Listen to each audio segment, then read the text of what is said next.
Tatlong barko ng Chinese People's Liberation Army Navy ang namonitor ng Philippine Navy malapit sa mga barko ng Pilipinas at kaalyadong bansa habang nasa gitna ng multilateral maritime exercise na bahagi ng balikatan exercises nitong Sabado.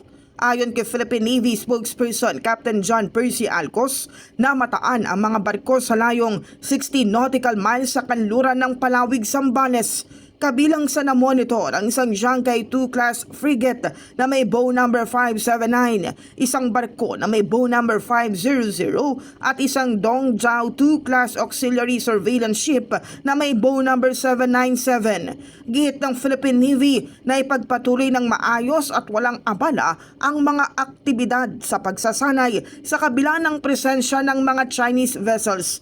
Tiniyak naman ng Navy ang kaligtasan ng kanilang mga tauhan at allied forces sa pamamagitan ng pagmonitor sa presensya ng mga Chinese vessels at maagap na pag-update sa higher headquarters, gayon din sa Balikatan Exercise Directorate. In the heart of changing lives, ako si Brigada Kath Austria ng 105.1 Brigada News sa FAM Manila, The Music and News Authority.